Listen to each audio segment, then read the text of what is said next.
Hi, hello mabuhay, and welcome back to my channel! So for today's video guys, we're going to talk about teen young adult transitional home status before, during, and after the Super Typhoon Odette. Last December 2021.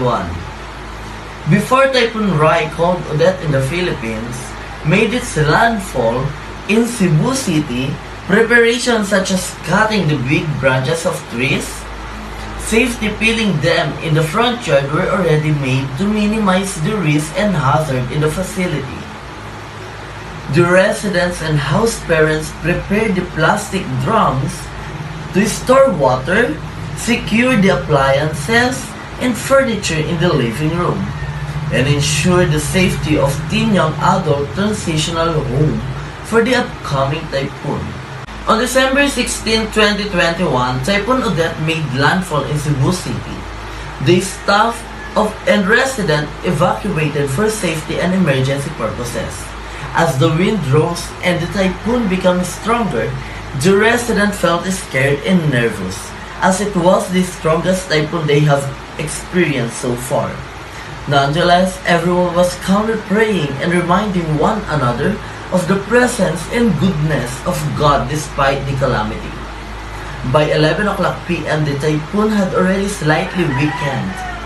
Typhoon Odette left a lot of places devastated, with broken homes, downed trees, and loss of electricity, signal, and water supply for days. Fortunately, teen young adult transitional home had a generator to provide the ability to pump water and electricity for light and charging. Some of the trees in teen young adult transitional home also tumbled down, and the debris, iron sheets, and woods were scattered inside the facility. There are also minimal damage in the ceiling of the living room, the roof in the washroom, and broken flower pots. The door separating the facilities and CSC office was also destroyed by the typhoon. The teen young adult transitional home resident took 3 to 4 days to clean and clear the storm debris. No staff or resident was hurt or injured during and after the typhoon. It also causes stress and anxiety to the teen young adult transitional home house parents and residents, especially worrying about the safety and the security of their families, relatives, and friends. Consequently, stress debriefing activity was conducted for teen young adult transitional home residents to reduce their stress and help them to recover from the overwhelming situation. Throughout this activity, they recognize their feelings, worries, and stress from the typhoon. The residents also share their coping mechanism when dealing with difficult situations.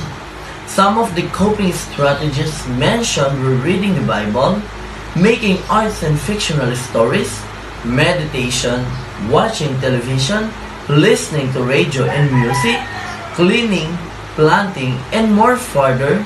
The activity ended with breathing exercises to calm and relax their body and mind.